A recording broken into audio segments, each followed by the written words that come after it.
4 महीने कहने के लिए, कोड ऑफ कंडक्ट तो हमारा लग जाएगा जी, फर्स्ट वीक ऑफ सितंबर तक लग जाना चाहिए। जब तक इन्होंने ये बोलकर कि संविधान बदल देंगे, लोगों को बहका करके वोट लिए, तो इसलिए ये आगे चलने वाला नहीं है। काठ की हांडी है, एक बार चढ़ गई। ये सत्य और सेवा जो है, ये भाजपा का संस्कार है, और मिथ्या और मेवा विपक्ष का संस्कार है।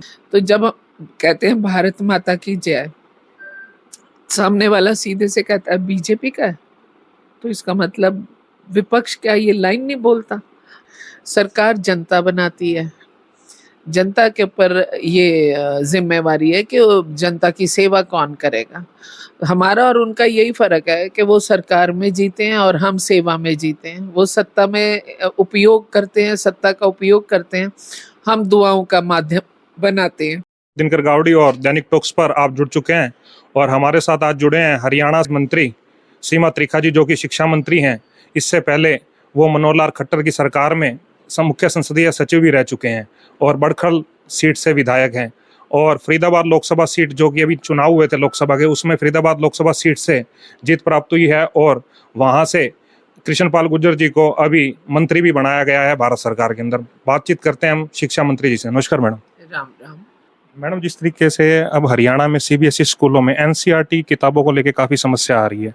अब हालांकि छुट्टियां चल रही है, लेकिन 3 महीने सेशन शुरू हो चुके हैं और अभी तक सीबीएसई स्कूलों में एनसीईआरटी किताबें पूरी नहीं हो पाई हैं। जो सरकारी स्कूल हैं हमारे, हमने इस बार सेशन के साथ ही उनको सारी जगह बुक्स मुहैया करा दी थी। ये पहली बार हुआ होगा कि सेशन शुरू होते ही किताबें हर हरियाणा के गवर्नमेंट स्कूलों में तो हो चुकी है, लेकिन सीबीएसई में समस्या आई है। जो हरियाणा में भी, हमारे पास सरकार में भी 2 प्रकार के स्कूल हैं।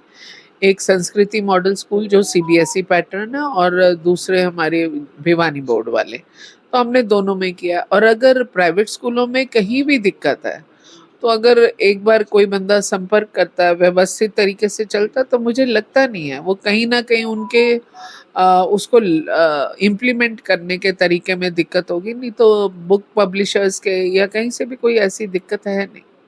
मैडम, जिस तरीके से हांसी के गवर्नमेंट कॉलेज में एक बीसीए की सीटों को बढ़ाने की डिमांड रखी गई थी, और वो अभी तक पूरी नहीं हो पाई है, और यहाँ पर नया सेशन स्टार्ट होने वाला है, तो ये काफ़ी समस्या आ रही है। जो 2 चीज़ें मैं समझती हूँ, चाहे वो स्कूल्स हैं या कॉलेजेस हैं, दोनों में जब दोनों की संख्या बढ़ती है प्रदेश में, तो इसका मतलब है कि प्रदेश जो है प्रगति की ओर अग्रसर है।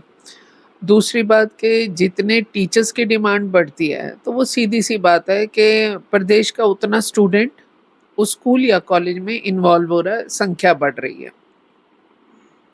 अभी हमने कुछ प्रपोजल्स बनाए हैं, क्योंकि मेरे पास दोनों एजुकेशन डिपार्टमेंट हैं, हायर भी और स्कूल भी। तो अभी हमने दोनों में किया है कि कुछ जगह हमने लगभग हरियाणा में अभी हम 500 प्रिंसिपल्स को प्रमोट करने जा रहे हैं। हमने उनकी शॉर्ट लिस्टिंग कर ली है। अभी हमने जेबीटी टीचर्स को जगह दी है।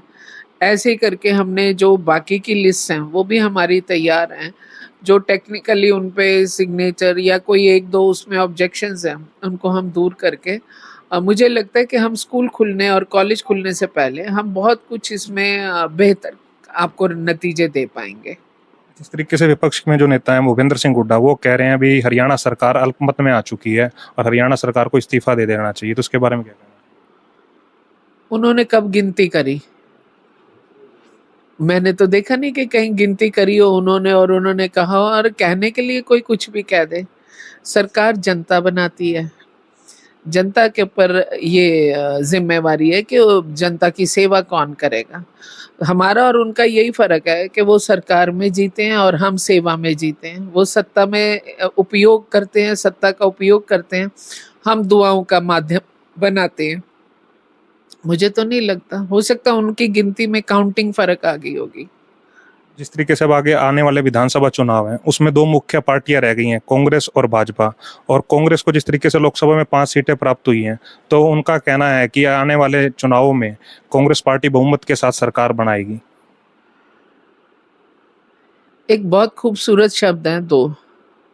जो भाजपा इस्तेमाल करती है। हम भारत माता की जय बोलते हैं, तो जब हम कहते हैं भारत माता की जय, सामने वाला सीधे से कहता है बीजेपी का है, तो इसका मतलब विपक्ष क्या ये लाइन नहीं बोलता? हम वंदे मातरम बोलते हैं। ये मैं इसलिए इन शब्दों का प्रयोग कर रही हूँ कि दो और शब्द इसके साथ जोड़ती हूँ, सत्य और सेवा, और एक इसके साथ जोड़ी बनाती हूँ, मिथ्या और मेवा। तो ये सत्य और सेवा जो है ये भाजपा का संस्कार है, और मिथ्या और मेवा विपक्ष का संस्कार है। क्यों? आज हर चैनल के माध्यम से एक बात बड़ी स्पष्ट हो गई कि इन्होंने, बेचारे हरियाणा का जो निवासी है बहुत भोला है, मन में पाप नहीं है।